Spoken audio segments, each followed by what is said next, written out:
एक ऐसा गांव जहां एक लड़की मसालेदार मोमोज बेचती थी।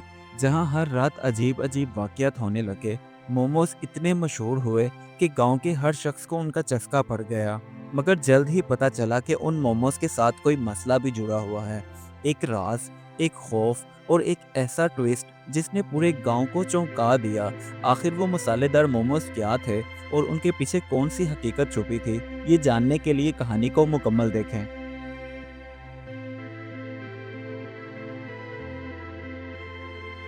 फिजा नामी लड़की गांव में मोमोज बेचा करती थी। उसकी माँ बीमार रहती थी, जिसकी वजह से उसकी सारी कमाई अपनी माँ के इलाज पर लग जाती। वो सुबह से शाम तक मोमोज तैयार करती और फिर गांव के बाजार में जाकर स्टॉल लगाती और उसे बेचती। जैसे ही फिजा अपने तैयार किए हुए मोमोज बाजार में लेकर आती, तो लोग लपक पड़ते। सब कहते, ऐसे मसालेदार मोमोज तो शहर में भी नहीं मिलते।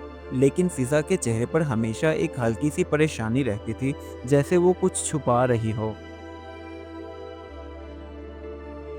गांव वालों ने कई बार देखा कि स्टॉल बंद होने से पहले ही फिजा कुछ मोमोज छुपा देती, लेकिन कोई ये ना जान सका वो छुपे हुए मोमोज कहाँ जाते थे और किसके लिए रखे जाते थे।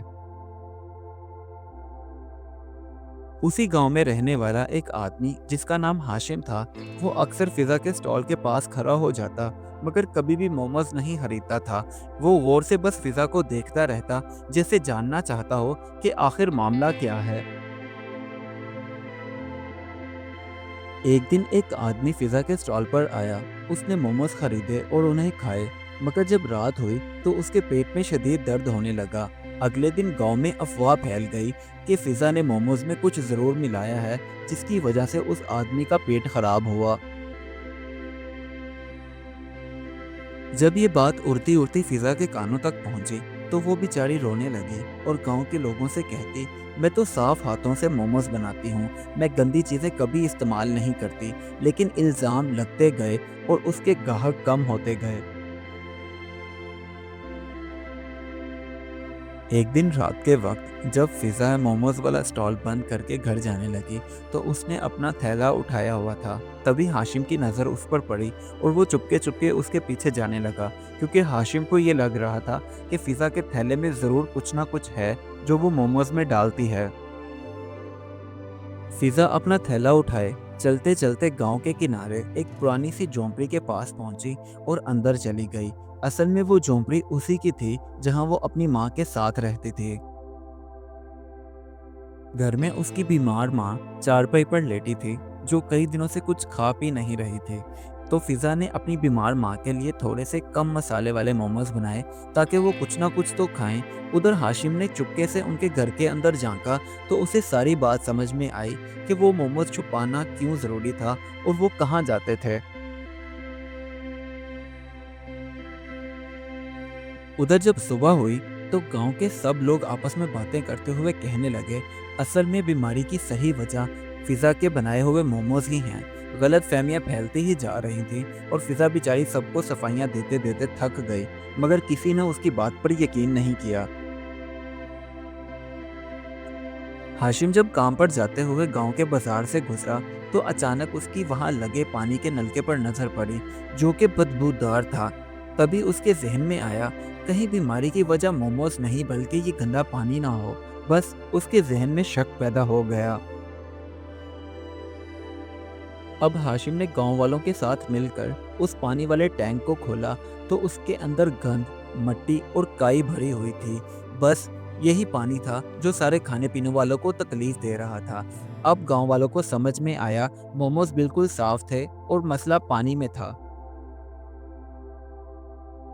उसके बाद सभी गांव वाले फिजा के स्टॉल पर आए और माफी मांगने लगे, क्योंकि वो शर्मिंदा थे कि बगैर सोचे समझे उन्होंने उस पर इल्जाम लगा दिया था। फिजा की आंखों में आंसू आ गए, मगर फिर भी वो मुस्कुराई और उसने सबको माफ कर दिया। अब हाशिम ने गांव वालों को इकट्ठा किया और उनसे कहने लगा, हमें असल मसले को ठीक करना चाहिए, यानी पानी वाले टैंक की साफ सफाई की जाए। बस सब ने मिलकर पानी वाले टैंक की साफ सफाई की, तो अगले दिन बाजार का पानी बिल्कुल साफ था। अब सुबह सुबह ही फिजा के स्टॉल पर गांव वालों का रश लगने लगा।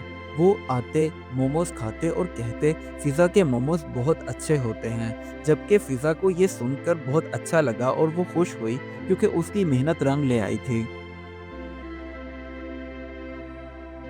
2 दिन के बाद गांव के चौधरी साहब ने सभी गांव वालों के सामने फिजा के सर पर हाथ रखा और उसे एक पैसों का लिफाफा देते हुए कहने लगे, बेटा, ये लिफाफा तुम्हारी माँ के इलाज के लिए है।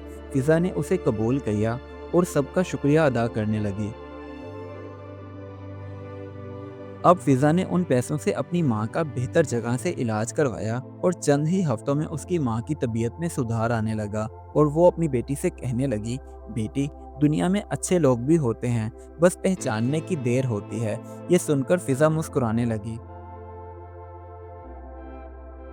वक्त गुजरने के साथ साथ फिजा के हालात बेहतर होने लगे और जो कारोबार उसने गांव में एक छोटे से स्टॉल से शुरू किया था, अब वो एक दुकान की शक्ल अख्तियार कर चुका था।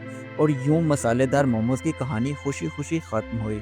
इस कहानी से हमें ये सबक मिलता है कि इल्ज़ाम लगाने से पहले हकीकत जान लेनी चाहिए। अक्सर मसला वहाँ होता है जहाँ हम देखते नहीं, और मेहनत करने वाले का दिल तोड़ने से पहले उसकी मजबूरी भी समझनी चाहिए। Do like my videos and don't forget to subscribe my YouTube channel. Also press the bell icon.